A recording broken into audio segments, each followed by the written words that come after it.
ये दुर्घटना इस फाटक की वजह से हुई। कार का ब्रेक फेल था, वो फाटक तोड़कर ट्रेन से टकराई और ब्लास्ट होकर मैदान में जा गिरी। तुम गेटमैन हो, तुम्हें पता भी नहीं चला। अगर यहाँ फ्लाईओवर होता तो कार ट्रेन से नहीं टकराती ना। क्रॉसिंग पर फ्लाईओवर क्यों नहीं बनवाते तुम लोग? हवलदार साहब, पैसे कहाँ हैं? रेलवे घाटे में चल रही है। मैं भी ट्रेन में सफर करता हूँ। 2-2 महीने पहले टिकटों की बुकिंग हो जाती है। 40 सीट के डिब्बे में 240 पैसेंजर भेड़ बकरी की तरह भरे जाते हैं और कह रहे हो घाटे में चल रही है। ये सब आप मुझसे क्यों कह रहे हो? सरकार को बताइए। कहाँ है सरकार? बुलाओ जी। मिसेस चोपड़ा, आप ये कह रही हैं कि एक्सटॉर्शन की भी कोई थ्रेट नहीं थी, लेकिन बिना दुश्मनी बिना कारण के तो कत्ल नहीं होता ना। इंस्पेक्टर साहब, उनकी किसी से कोई दुश्मनी नहीं थी। मेरे पति तो बहुत ही नेक और देवता जैसे इंसान थे। कमाल का कलयुग है भाई। देवताओं के भी खून होने लगे, इन्हें भी सिक्योरिटी दो। अच्छा, यही है वो कातिल जिसने मेरे दोनों पार्टनर्स का खून किया है। कमीने, मैं तुझे जिंदा नहीं छोड़ूंगा, फांसी पर चढ़ा दूंगा तुझे। आप जल्लाद हैं? क्या बकता है? फांसी पर चढ़ाना जल्लाद का काम है। अरे वाह, ये तो लेटेस्ट न्यूज है। क्या? कमाल है डैड, आपने कभी बताया ना कि आप जल्लाद भी है? Shut up! हाँ?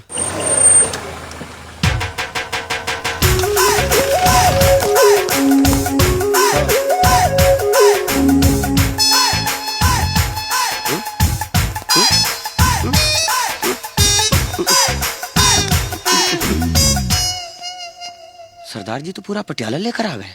ये सब क्या है पुत्र? पाजी पता नहीं। देखिए सरदार जी, आप इस लड़के को पहचानते हैं? बिल्कुल पहचानता हूँ जी, अपना ही बच्चा है। मेरे गैराज में काम करता है पार्ट टाइम। इस लड़के ने 2 खून किए हैं। हाँ? क्या? पहला मर्डर 29 तारीख को और दूसरा कल शाम को। मैंने आपको ये पूछने के लिए यहाँ बुलाया है कि 29 तारीख को सुबह से लेकर रात तक ये लड़का आपके साथ में था।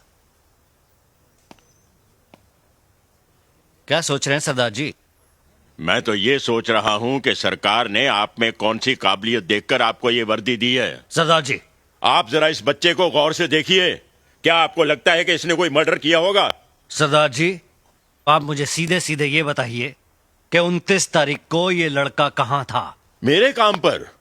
मैंने इसे अपने ग्राहक सिंघानिया साहब की गाड़ी ठीक करने के लिए टोइंग वैन दे के भेजा हुआ था। उस वक्त इसकी कार कहाँ थी? अरे भाई, जब ये टोइंग वैन लेकर गया था तो इसकी अपनी गाड़ी तो गैराज में ही होगी ना।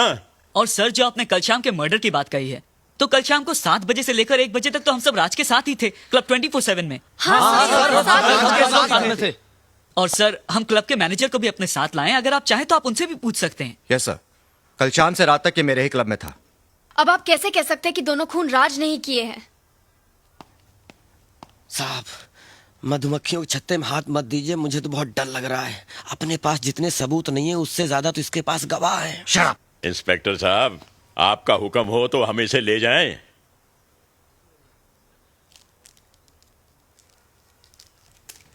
कानून का भी अपना फंडा है, या तो फाइल बंद होती है या मुजरिम बंद होता है, लेकिन ये केस अभी दोनों तरफ से ओपन है। शेट्टी, स्टेटमेंट लिखो इन सब का और फिलहाल इसको जाने दो।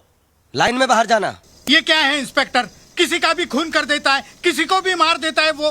किसी को नहीं मिस्टर डिकोस्टा, वो सिर्फ उन लोगों को मार रहा है जिनका फंडा आपके साथ जुड़ा हुआ है।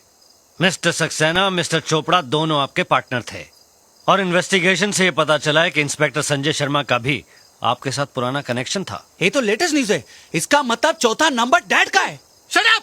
क्या बकवास करता है? मिस्टर डिकोस्टा, ये ठीक कह रहा है। जिस तरह से आपके साथियों के मर्डर हो रहे हैं उससे लगता है कि हिट लिस्ट में आपका नाम भी हो सकता है।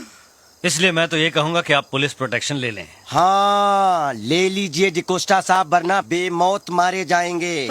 अरे वो कार से कुचलकर पहले हड्डियां तोड़ता है और बुढ़ापे में हड्डियां जुड़ती भी नहीं।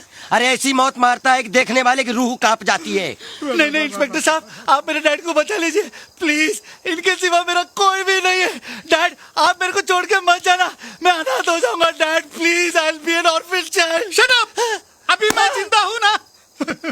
अब मुझे प्रोटेक्शन देने के बजाय उस कातिल को अरेस्ट क्यों नहीं करते? यही तो फंडा है। मेरे पास राज के कातिल होने का कोई सबूत नहीं है। मैं सिवाय प्रोटेक्शन देने के और कुछ नहीं कर सकता। जब भी आपको पुलिस की जरूरत हो मुझे फोन कीजिए। घर में रहना, खुले में घूमना नहीं। क्या मैं इंस्पेक्टर खुराना से बात कर सकता हूँ?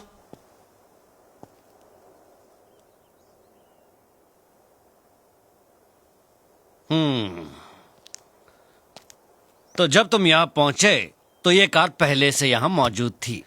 जी ये कार कंप्यूटर से चलती है क्या? नहीं तो क्या रोबो चलाता है इसे? सर, आप ये कैसी बातें कर रहे हैं? अरे तो फिर फंडा क्या है? ये कार यहां पहुंची कैसे? माता जी, आप तो यहां पहले से थी, आप बता सकती हैं? नहीं, मुझे नहीं पता। नहीं पता।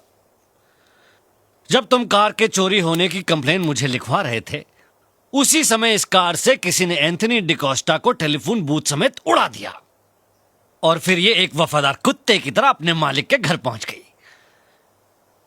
इसका मतलब क्या है? सर, ये मैं कैसे बता सकता हूँ? मैं तो आपके साथ था।